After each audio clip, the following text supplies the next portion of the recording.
I was making a review on a new affordable setup by Epomaker, and I got the EK21 number pad. This thing is insane. Right out of the box, I had to make a short because just less than.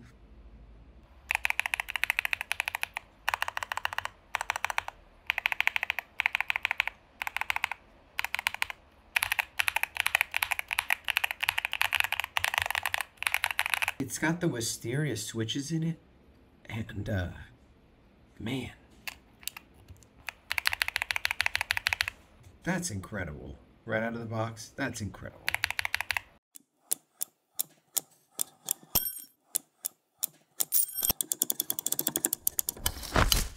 Hey everyone, it's Tristan from Crafting Worlds, and today I wanted to take a look at a new keyboard in the more affordable range of things. We've been looking at some pretty high-end keyboards, and I don't know, I've been looking around the internet myself and wondering, you know, like what else is out there? Like what kind of sound profiles can you get from, you know, paying less? And the market is quite amicable to people that want to pay less but still get a very nice sounding and very usable keyboard. So we're gonna be looking at the AULA F75. This is a 75% keyboard, so we obviously need to also pair it with the EK21X number pad, because if you're like me, you want a number pad. This, by the way, is amazing. I don't know if you saw the intro, but pretty much just get this. Don't think about it. Don't think twice. It's perfect. $69 for one of the nicest out-of-the-box number pad experiences I've had in a very long time. So this just doesn't even need an explanation. We're not going to talk about this too much, but we are going to focus on the F75. This keyboard is $69.99. That is a really good price. And inside the box, it comes with accessories. It comes with, like, usually I don't care about what's in the box. I've yelled at you guys a bunch of times. I'm like, it's a box. There's just in the box. What's in the box? It comes with extra switches. So if like one of yours bends, you have an extra one. I think that's better than getting test switches, by the way. I'd much rather have extra because I've actually bent a couple. And then it comes with a puller. And it comes with just the normal USB. I don't need to pull that out of here. It's not pretty, it's plastic, it's ugly. And then is that it? Yeah, and it comes nicely packaged if you give a crap about that. Comes with an easy, like, figure out how to use the different, you know, buttons and stuff like that.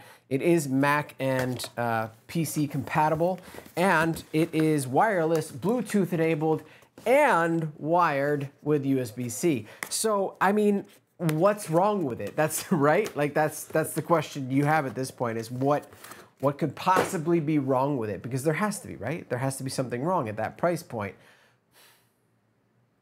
Let's just go right to the sound test.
And then let us take this off.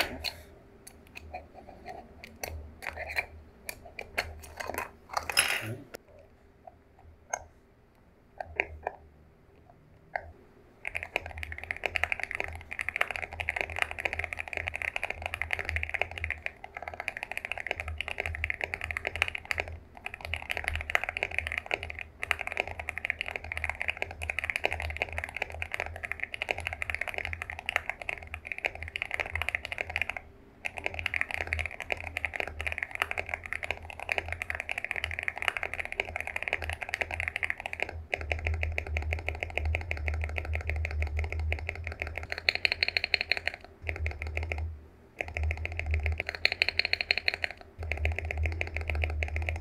Okay, so first of all, if the sound of this didn't just make you so happy, I don't know what to tell you. This comes with the wisteria switches for me, the linear, they're fantastic. They're just the right amount of pressure. The sound out of the box is nice, the size of it, the aluminum frame, the connectivity, the wireless, the Bluetooth, the everything. This is mine. This is my go-to. It is the same price as the keyboard, so I can't really include it in the whole affordable thing. However, if you look at it as a package, the whole package is still under $125 for a number pad and a keyboard. So you're getting that full length keyboard essentially for less than $125. And so that's still within the affordable range. But if you don't get this, and you don't need it like many of you do, you're only paying $69.95 for the keyboard that sounds insanely good out of the box. And when I swapped the Cerakey ceramic key for the Spacebar, oh my God, the sound was just beautiful. It was like a nice, deep, thocky, bubbly. It had all of the nice attributes for a keyboard. And I'm shocked actually at the quality of what this is. Okay, so where are they cutting corners? Because they have to be, and they are a little bit. Now, let's look at the RGB here. So first of all, let me just unplug and then plug this back in because this is so cool. Oh, look at that. It's just, I love when they do that. So the RGB is really nice, but some of you may know it is north-facing. Some may hate north-facing. Most people hate north-facing, by the way, because it stops you from putting certain keycaps. But because of the way this was designed, it doesn't have that like lip that's going to stop you. So all keycaps are going to work on this just fine. So they solve that problem. Some people may not like board flex. As you can see, this flexes. For me, I can't tell that it's flexing. I have no idea that this is flexing when I'm typing on it. I'm just having a good typing experience. Some people think that this feels a little weird. I think it has nice little bumps, and I think that because it's bigger and it has this like inset, it's easy to use. And then you could hold this down and it changes the functionality of it, so you can adjust the brightness and RGB stuff. And I think the different RGB patterns and stuff that you have available are freaking fantastic. You get all the keys you need. You are missing a home key, but honestly, like the delete key being here is my happy place. So I don't really mind that much. It's not my favorite thing, but you know, you have to sacrifice somewhere, I guess. And then it has like a caps lock light up here. So, I mean, the things that you're missing aren't much, and you're getting a great sounding keyboard right off the bat. And just like, look at this. Like, you've got your USB dongle in the keyboard for your wireless. You've got your switches here. You've got your Type-C here. I don't know what else you would really need. Sure, it's made of plastic. It's got the feeties. It's got dual feeties, and they lock. So when you have your feeties up, like especially the little ones, and whoops, and you drop it, and you want to push it forward, it doesn't it doesn't push them back down. I had a problem with that with the Newfie keyboards where the middle ground feet would actually not be strong enough, and when you pushed forward, they would go boop. So it's got feet, it's got adjustable everything. Like, I don't know who wouldn't like this keyboard. I've already gotten speed tests for typing on this that have matched my Q3, Q6, and another Epomaker that I'll be reviewing in another review. And so with this and maybe a modded Spacebar, you don't have to buy the Cerakeys just for the Spacebar, because obviously those are expensive because of the whole ceramic thing. But if you do one modification, I would say just replace the keyboard, or put some tape mod in there, or just add some padding so that it doesn't sound as, I don't know, it's a little hollow. It kind of ruins the rest of the bubbly poppy feel of the typing. The other thing that you're gonna lose, and this is unfortunate, is I don't know what they were thinking with this one, but like, you have the worst, and let me tell you, I'm talking about the worst possible software. So let's open up the software. This is the worst software I have ever experienced in my life. Like, I am sorry. First of all, it just looks terrible. Like, it's hard to read, okay? And then the RGB in it, like, it's so bad.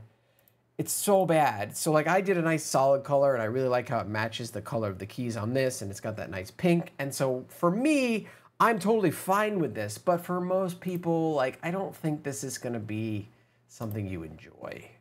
And that's unfortunate. The macros, you know, it does the functionality, okay? So I'm not like, I can't completely hate on it. It does the functionality. The firmware was super easy to install. You just ran some weird file with some weird names on it and it updated the firmware, no problem, once it was plugged in. But like, I don't know. This is just, what is this exactly? Like what were they thinking with this? This is just horrifying looking. From a UI/UX perspective, this is the worst possible thing I've ever looked at. Now, in terms of functionality, it still works, but you're not going to be doing anything crazy with it. That aside, that's a really good keyboard, and it sounds great. And the switches right off the bat, what switches are on this? So this one's switches are the ice vein switches, and let's scroll down here so that you see this. Look at this, by the way, 5-layer padding on a keyboard for $69. It's the, this is the lightest linear, which is at 42 grams. It's perfect. I like heavier switches. Like I go between like 40 to 50 is my happy place. Sometimes 40 being too light. 42 on this ice vein is just beautiful. Oh, it's so nice. I love this. And the sound of it is so nice. Yeah, I don't know how to tell you anything else. The only thing I could say that gets a little confusing is that a lot of the things that you need to control on this cannot be done through the like VIA or anything like that. So you have to go in here and you have to read the damn instruction manuals like we're playing a video game from the 1990s. And it's like, okay, hold down the knob for 3 to 5 seconds to go from gaming mode to office mode. And then here's where the function does and what it does and how to do it. And here's how to pair it. And so, I mean, look, it tells you how, it lets you do it. Great. You have to sacrifice a little bit, I guess. But like the little sacrifices are not that big. And when you pair it with like something like this is the perfect layout, I think, for a desk. I don't think you need anything else. So if you're looking to get into the mechanical keyboard world, I think you're gonna be very, very happy with what this has to offer. I mean, we have pretty high reviews on this thing. I mean, you know, take it or leave it. Plus, like, there's a bunch of different options for what it looks like. So, like, right out of the bat, you can pick something that you might just like, and you don't have to change the keycaps. You don't have to change the switches. You know, you have 3 switch types: the crescent, the gray wood, the ice vein, which I recommend the ice vein, and then you can pick the colors you like. And so, you're set to go. $69.99. That is a great, great price for something like this. So highly, highly, highly recommend this. Epomaker even said to me, they said, we don't want you to send us your review after you're done. We want honest opinions. They only said, if there's something broken with the board, please let us know. I don't know how, like, that's great customer service too. So they have good customer service. Epomaker is a well-known brand, and they have affordable option keyboards that sound great out of the box. I can't say how important that is for people that just want to get a keyboard and have it work and be like, I'm in the mechanical keyboard world. Maybe I will go down the rabbit hole like you have done later on. So, in conclusion, I would say the Epomaker AULA F75 is a must-buy for beginners who are looking for their first mechanical keyboard and are on a budget, which a lot of people are, okay? Not everybody can just get tons of keyboards and stuff like this. I'm very lucky to be in this situation, so I understand. Will this be the main keyboard on my desk? Sometimes, actually. I've been swapping between this and my Q3 because I just really like the sound of this one.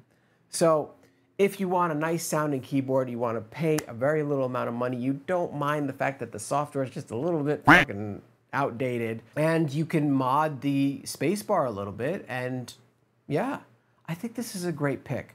So I have zero problems recommending this. I think this is 100% a buy.